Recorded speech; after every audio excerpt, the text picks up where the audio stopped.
Bonsoir. Today we're going to be reviewing meme lenses. Now, just what is a meme lens, I hear you ask? Well, the truth of it is, it's a clickbait title that I cooked up to get you to watch this video. So, if you are watching it, haha. But a more specific answer would be the Helios 44-2 and the Sigma 18-35 art lens. So what is meme about them? Well, simply put, it seems that everyone and their mothers is using these two lenses on this godforsaken site. They really do seem to be the hot items at the moment, and I too have fell a victim to this plague, acquiring both earlier on this year, and having since used them on several projects. So I wanted to see if they're worthy of their reputation, and more importantly, if they're worthy of your wallet. Now for this review, I'm going to be basing my judgment off of my own experiences with these lenses over the past several months, but despite what I may appear to be, I'm not very scientific. So if you're expecting me to whip out a lens and distortion chart and begin examining the minutiae of chromatic aberration, I highly recommend you check out a different channel. On top of that, I should also mention that both the lenses used were pre-owned, but from what I've experienced, they both work perfectly. And lastly, I used both of these lenses with the Blackmagic Pocket Cinema camera 4K, and so we'll be basing my review of these lenses on this camera.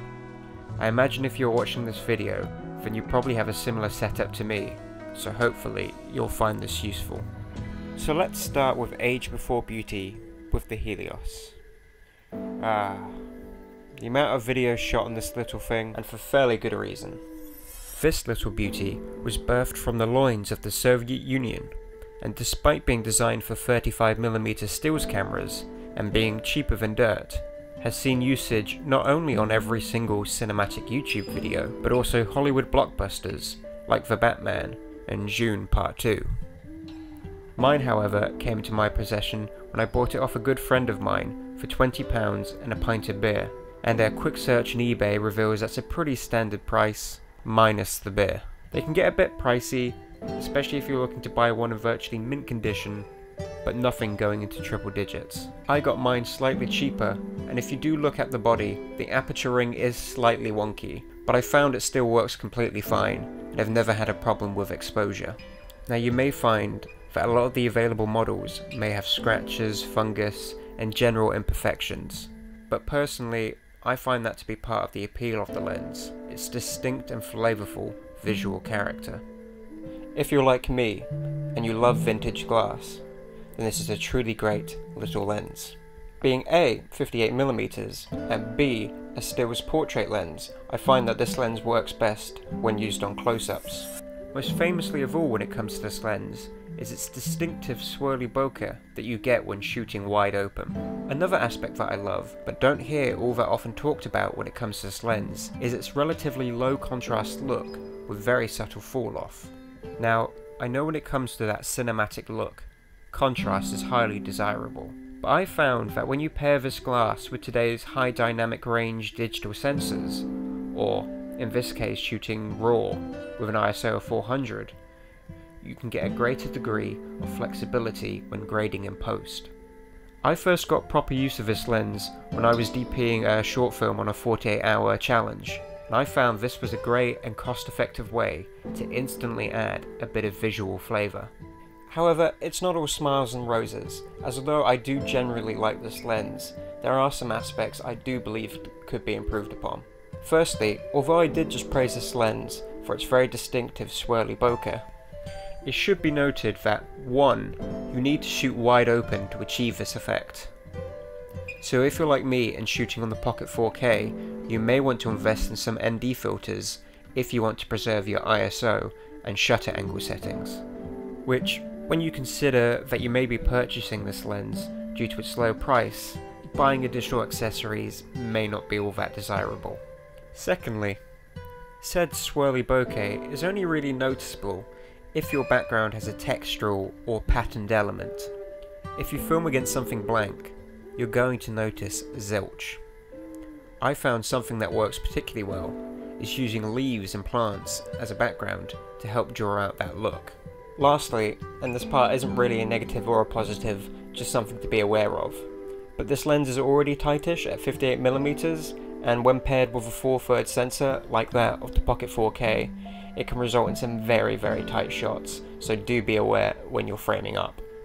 And I know I just said lastly, but just one more thing I think I should note is that whilst many people are very keen to point out this lens being used on several blockbuster films, including myself, they didn't just slap this lens on a cine camera. Dune Part 2 was shot on IMAX certified cameras like the ARRI 65 and the LX8LF. And to do so, they used specially rehoused versions of the Helios, so it could be properly used with these cameras. And whilst it may be using the same optics, it's a vastly superior housing, and also uses the best quality glass, sourced from several different lenses. This lens making you Greg Fraser, it does not. With that out of the way, let's smoothly transition to our next lens, the Sigma 18-35 f.18 DC art lens. Now let me start off with stating that although I've had this lens for a shorter period of time, it really has become a true workhorse and my go-to lens for most of my shooting. With an aperture of 1.8 increased to 1.2 when on a speed booster, and that this lens looks great at any of its focal lengths of 18-35mm makes this a truly versatile lens. If you're shooting on an entry-level cinema camera, like one of the Blackmagics, a Sony A7 or X3 or a Red, you really can't go much wrong with this as a basic all-around starter lens. It's lovely and sharp, has a creamy shallow depth of field, and renders the skin nicely. And I got all this used for a nice $350. Now, as you may be able to see, it did come with a slight nick, but so far I've yet to see any effect on its visual performance, but it did mean I was able to get it cheaper than usual, with prices of above £400, more to be expected. Again, to reiterate, for its cinematic quality, versatility and price, the lens is definitely worth it. But not everything is happy days. If I were to wish improvements upon this lens, it would be the following. Firstly, and this may make me sound like a bit of a smooth brain who didn't put the proper research in, but if you are going to use this lens on the Pocket 4K, then you will require a high quality speed booster. Now, because this lens is actually designed for still photography, quick note that a cine version of this lens does exist, but from what I can see the optics are pretty much the same, but the cine housing means it has an astronomical markup. Now, because this lens is designed for stills photography, there is no external aperture control, meaning you can only adjust it electronically. So you will need a speed booster with the proper electronic components if you do want to use it.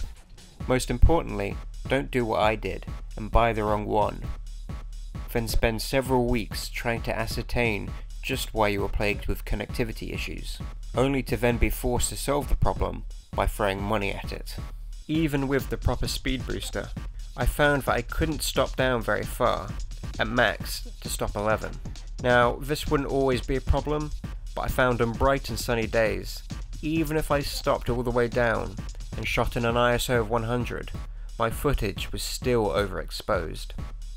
Since the Pocket 4K lacks any internal NDs, I had to again throw money at the problem and invest in a variable ND filter.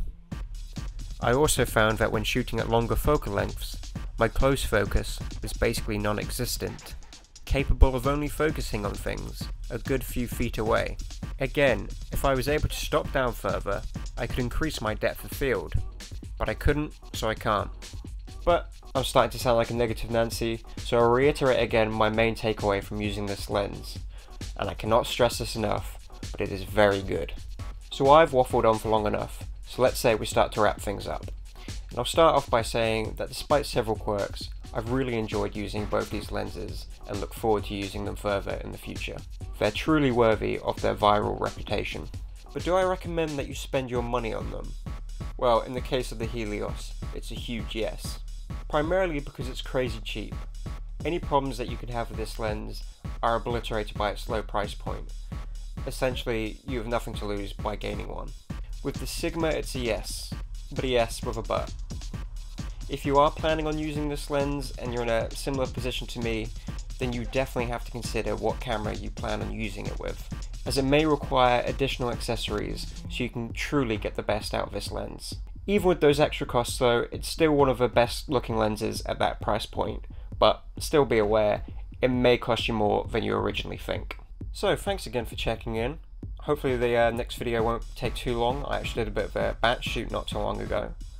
But I hope you found this information useful, and I'll catch you around.